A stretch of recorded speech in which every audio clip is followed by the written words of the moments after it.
Patreon.com/the Walk-Off Podcast. $4 a month gets you in there.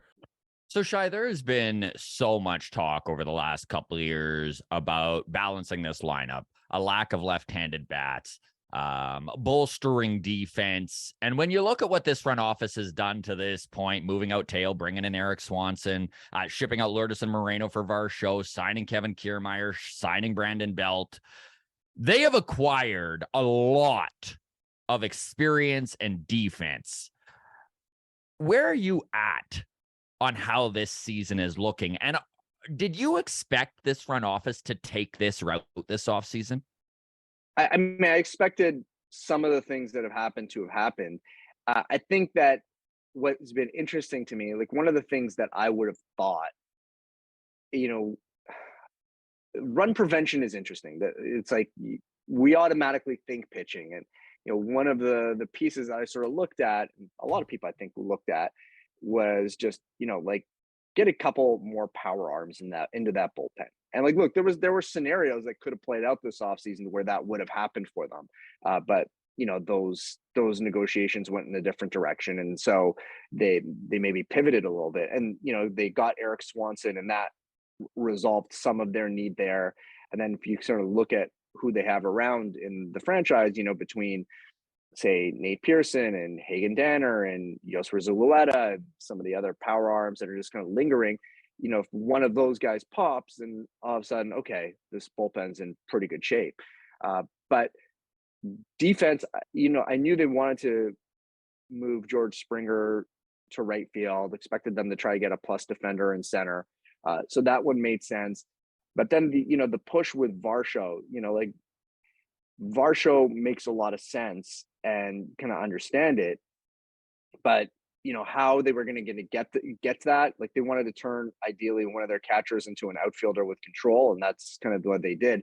But doing that and Kiermaier to me was interesting, and just emphasize that they feel they need to be tight, right? And there's going to be different rules on shifting.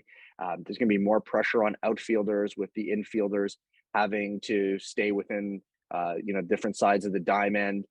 There are a lot of games that can get decided in the margins, right? By preventing a runner from going first to third on a single, by keeping a guy from scoring from first base on a double, but with some good outfield play. Those kind of things can play big. And the Blue Jays were loose in that way over the past 2 years, right? Their best stretches are where they were really, really strong defensively, and they haven't been tight enough over that time. So you see the emphasis that everybody that they're adding is a strong, above average, if not plus defender, and that's gonna make a difference. And now you look around the diamond, so you've got top 3, if not the best third baseman in baseball, Matt Chapman. Got a Gold Glove first baseman in Vladimir Guerrero Jr. You've got 2 very strong catchers in Kirk and Danny Jansen. You've got multiple-time Gold Glove winner in center field in Kevin Kiermaier. Dalton Varsho was one of the best defensive players in baseball last year. George Springer grades out very well in right field. There's and then there's upside in Bo Bichette, and Whit Merrifield, Kevin Biggio, Santiago Espinal are all steady. So, and that combination of defense is different for this team. And they've kind of relied on bludgeoning opponents the past couple of years, and they've won a lot of games, but they've also at times seemed like less than the sum of their parts. And maybe this is the pathway to bringing the entire group together. I think fans know defense wins games, but it's sure unsexy when it's the acquisitions coming in. So my question to you is the little bit of panic within the fan base about whether the offensive production will still be there. Is it warranted? Is that a concern? Or do you think this team is still going to put up runs? Well, I mean, I don't think you should be concerned about the offense, but is it as strong an offense as it was last year?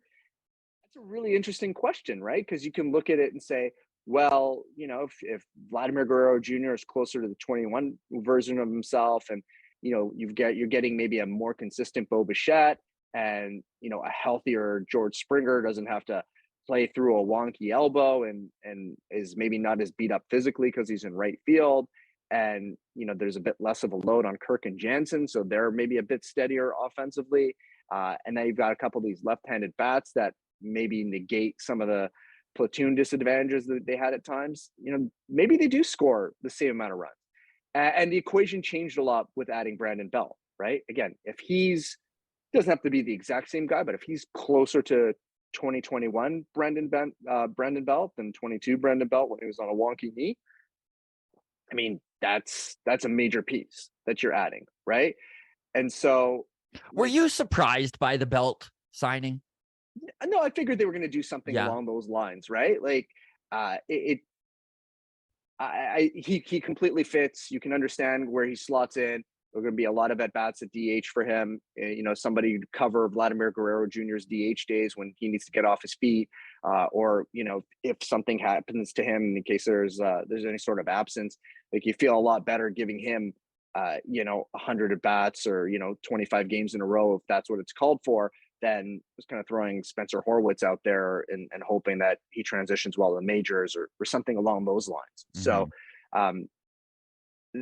basically, the Blue Jays have long been seeking to create a roster with more players you want to give at bats to than at bats you have to give out, and sort of that's where they're getting to, and that's when you can recover from injuries, recover from underperformance, recover from all the hiccups that inevitably arise during the season.